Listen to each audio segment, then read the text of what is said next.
ഇന്ന് തന്നെ ഡൗൺലോഡ് ചെയ്യൂ. കാണൂ നിങ്ങളുടെ ഫേവറേറ്റ് ഷോസ്. ഹലോ സാറേ, ഞാൻ ഗോപാലിനെ കണ്ടിരുന്നു.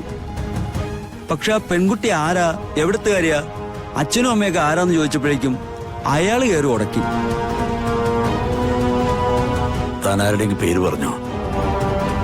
ആ അതെ, ഇന്നത്തെ ദിവസത്തിന്റെ ടോട്ടൽ അട്രാക്ഷൻ, ഇന്നത്തെ മണവാളൻ സർവശ്രീ നവീൻ ഗോപാൽ വർമ്മ ഇതാ എഴുന്നള്ളുന്നേ.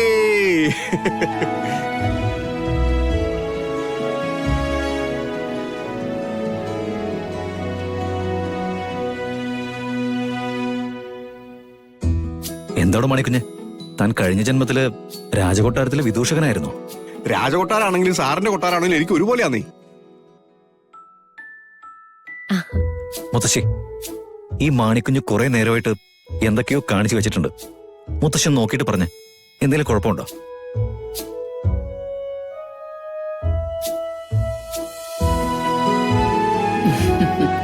ഒരു കുഴപ്പമില്ല. നന്നായിട്ടുണ്ട് കേട്ടോ മാണിക്കുഞ്ഞെ. ഓ thank you thank you thank you. എല്ലാരും എത്തിയായിരുന്നോ?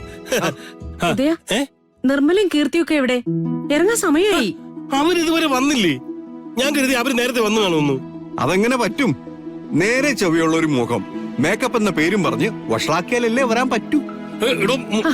ഒന്ന് മിണ്ടാതിരി മാണിക്കുഞ്ഞെ. ഉദയ, അവരോട് വരാൻ പറഞ്ഞേ. ഞാൻ ഇപ്പൊ പറയാം. മുൻപൊക്കെ എങ്ങോട്ടെങ്കിലും ഇറങ്ങാൻ തുടങ്ങുമ്പോ നിർമ്മലയുടെ ഭാഗത്തു നിന്ന് എന്തു കുഴപ്പാ ഉണ്ടാവുക ആലോചിച്ചോണ്ടിരുന്നത്. ഇപ്പൊ പിന്നെ അങ്ങനെ ഒരു പേടിയില്ല.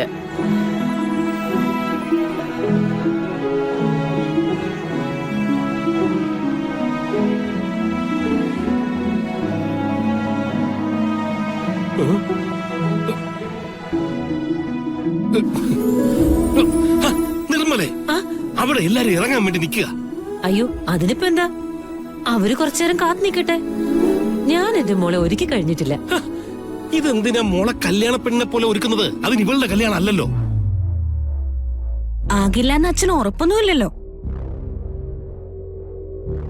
കതിർ മണ്ഡപത്തിലേക്ക് കയറി താലി വെച്ച് കഴിഞ്ഞാ ആ അഹങ്കാരിയുടെ മരണം ചിലപ്പോ ഇന്ന് തന്നെ നടക്കും. ആരറിഞ്ഞു മുഹൂർത്തം കഴിയുന്നതിന് മുമ്പേ മറ്റൊരു വിവാഹം നടത്തണമെന്ന് എല്ലാവരും കൂടി തീരുമാനിക്കില്ലാന്ന്. എന്റെ മോളെ, മനുഷ്യന് ജീവിക്കാൻ പ്രതീക്ഷ വളരെ നല്ലതാണ്.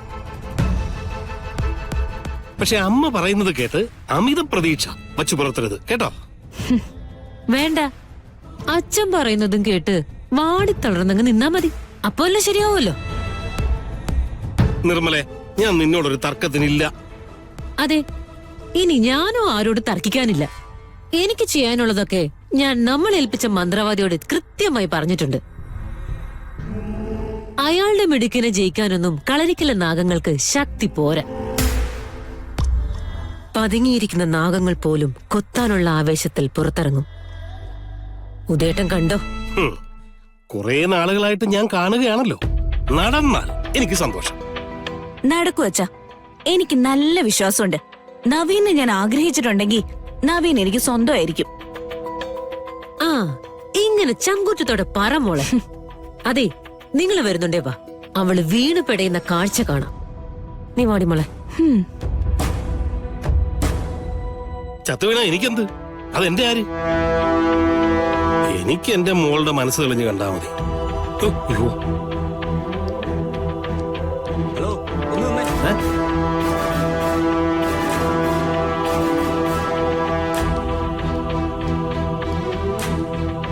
ആരാ?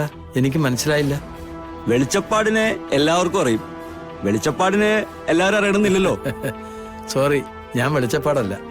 വെളിച്ചപ്പാടല്ല, ലോട്ടറി വിൽക്കുന്ന ആളാണെന്ന് എനിക്കറിയാം. കൃത്യം പറഞ്ഞ ഒരു 3 ആഴ്ച മുമ്പ് നിങ്ങളുടെ അടുത്തുനിന്ന് ഞാൻ ലോട്ടറി എടുത്തിരുന്നു. നിങ്ങൾ പറഞ്ഞിട്ട് ഞാൻ എടുത്തില്ല. കൂടെ ഒരു പെൺകുട്ടി ഉണ്ടായിരുന്നില്ലേ? ആ കുട്ടി എന്റെ മുഖത്തോക്കി പറഞ്ഞു, ഇതെടുത്ത ചേട്ടൻ അടിച്ചിരിക്കുന്നു. അവളുടെ വാക്കും വിശ്വസിച്ചെടുത്തതാ. അതെ, ലോട്ടറി ആകുമ്പോ ചിലപ്പോ അടിച്ചെന്നിരിക്കും, അടിച്ചില്ലാന്നിരിക്കും. അതൊന്നും കണക്ക് വെച്ച് വരാൻ പാടില്ല. അടിച്ചെന്നേ, അന്നെടുത്ത ടിക്കറ്റിന് ഒരു 5000 രൂപ അടിച്ചു. ആണോ? പിന്നല്ലാതെ. സത്യത്തിൽ ഞാൻ അന്നേ കരുതിയതാ, ഇനി സിറ്റിയിൽ വരുമ്പോ നിങ്ങളുടെ കൂടെയുള്ള പെങ്കൊച്ചിനെ ഒന്ന് കാണണമെന്ന്. അല്ല ഇന്ന് കച്ചവടമൊന്നുമില്ലേ? ആ പെൺകുട്ടി എവിടെ പോയി? 2-3 ദിവസമായിട്ട് കച്ചവടമില്ല. എനിക്ക് വേണ്ടപ്പെട്ട ഒരാൾ ഈ ഹോസ്പിറ്റലിൽ കിടക്കുക. അത് കഷ്ടായല്ലോ. അല്ല എന്റെ ഭാഗ്യം പറഞ്ഞ കൊച്ചേതാ? മോളല്ല. നിങ്ങൾ അച്ഛനും മോളുമായിട്ട് എനിക്ക് തോന്നിയില്ല. നിങ്ങൾ ചെറുപ്പമല്ലേ? പറഞ്ഞത് ശരിയാ, അതെന്റെ മോളല്ല, എന്റെ അടുത്തൊരു ബന്ധുവിന്റെ മോളാ. എന്താ പെങ്കൊച്ചിന്റെ പേര്? കൃഷ്ണ. ആ കൃഷ്ണ. Correct correct. എന്ത് കറക്റ്റ്? അല്ല അന്ന് നിങ്ങൾ ആ പേര് വിളിക്കുന്ന ഞാൻ കേട്ടിരുന്നു. ഓ, ഓർമ്മയെന്ന് പോയതാ. ആ. ആ കൊച്ചിന്റെ വീട് എവിടെയാ? അവൾ ആലപ്പുഴയിലുള്ളതാ, കുട്ടനാട്. ശരി, ആ കൊച്ചിന്റെ അച്ഛനും അമ്മയാരാ? ഏ? ആ കൊച്ചിന് വേണ്ടപ്പെട്ട ആരെങ്കിലും ഈ സിറ്റിയിലുണ്ടോ? വലിയ കാശുകാരെങ്കിലും? തനിക്കിപ്പോ എന്തറിയണം? അല്ല, ഒരാളെ കുറിച്ച് അറിയുമ്പോ വിശദമായിട്ട് അറിയുന്നതാണല്ലോ അതിന്റെ ഒരു രീതി. ആ കൊച്ചിന് ചേച്ചിയോ അനിയത്തിയോ ആരെങ്കിലും അവരാരെങ്കിലും സിറ്റിയിലുണ്ടോ? താൻ എവിടുന്ന് വരുന്നെന്നാ പറഞ്ഞേ? ഞാൻ കോട്ടയംകാരനാണ്. താൻ ഈ ചോദിച്ച് എവിടേക്കാ കയറി പോകുന്നത്? പെമ്പിള്ളാരെ കുറിച്ച് ആവശ്യമില്ലാത്ത ചോദ്യങ്ങൾ ചോദിച്ചോണ്ട് മുന്നേ വന്നാലുണ്ടല്ലോ, എന്താ ചെയ്യുന്നത് തനിക്കറിയോ? ഞാൻ മോശമായിട്ടൊന്നും ചോദിച്ചില്ലല്ലോ. ഒരു കാര്യം ചെയ്, തന്റെ ആധാർ കാർഡ് ഒന്ന് കാണിച്ചേ. കയ്യിലില്ലേ? അല്ല, വിശേഷം ചോദിച്ചതിന് ആധാർ കാർഡ് എന്തിനാ? ആ, താൻ ആരാ, എവിടുന്നാ, തന്റെ ഉദ്ദേശം എന്താണെന്ന് അറിയണമെങ്കിൽ വ്യക്തമായിട്ട് ചോദിക്കണ്ടേ? ഒറ്റയടിക്ക് കാര്യങ്ങളൊക്കെ മനസ്സിലാക്കണ്ടേ? പിന്നെ ഈ ഗോപാലിനെ ഒരുപാട് ഉടായ്പകളെ കണ്ടിട്ടുണ്ട്. പിന്നെ അല്ലേ തന്നെ പോലുള്ളവരുടെ ഈ പുഞ്ചിരി വർത്താനുണ്ടല്ലോ. അയ്യോ ചേട്ടാ, ചേട്ടൻ എന്നെ തെറ്റിദ്ധരിച്ചിരിക്കുക. നിന്റെ തുടക്കമേ ശരിയല്ല. 2 ദിവസം മുമ്പേ എന്റെ കയ്യിൽ നിന്ന് എടുത്ത ടിക്കറ്റിന് 5000 രൂപ അടിച്ചു എന്ന് പറഞ്ഞതേ കളവാ.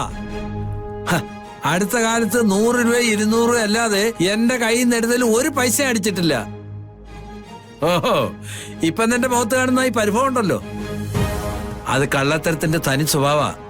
പിടിച്ചാ പോലീസിൽ കൊടുക്കണോ അതോ മര്യാദയ്ക്ക് പോകുന്നുണ്ടോ? വേണ്ട, ഞാൻ പൊക്കോളാം. എന്നാ ചെല്ല്. ഇനി എവിടെയെങ്കിലും വെച്ച് പെമ്പിള്ളേരുടെ പേരും മേൽവിലാസം അന്വേഷിച്ചു ഞാൻ അറിഞ്ഞ അന്ന് നീ അകത്താ. പോടാ. ഓരോരുത്തന്മാര് രാവിലെ ഇറങ്ങിക്കോളും ഓരോ പെമ്പിള്ളേരുടെ പേരും ജാതവും അന്വേഷിച്ചു.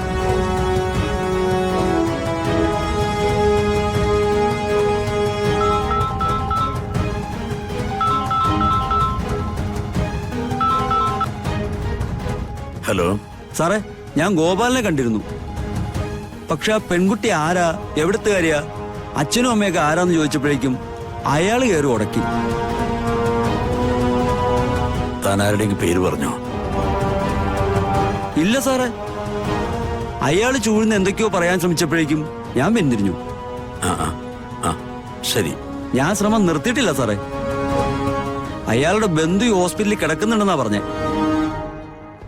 ഞാൻ ആശുപത്രിയിൽ ഒന്ന് കയറിട്ടെ അയാൾ കാണാതെ ഒന്ന് തിരക്കട്ടെ. എന്തെങ്കിലും വിവരം കിട്ടിയാ അപ്പ സാറിനെ വിളിക്കാം. ആ ശരി. ആരാ വിളിച്ചെന്നേട്ടാ? ആരാ വിളിച്ചതെന്ന്? അത് വേറൊരു കാര്യടോ. മോന്റെ കല്യാണ ദിവസം അതിനേക്കാൾ സീരിയസ് ആയിട്ട് എന്ത് കാര്യമുള്ളത്? ആര് പറഞ്ഞു സീരിയസ് ആണെന്ന്? ഒരു കോള് വന്നു, അത് അറ്റൻഡ് ചെയ്തു, അത് അവിടെ തീർന്നു. താൻ അതിന്റെ ടെൻഷൻ അടിക്കണ്ട. വാ.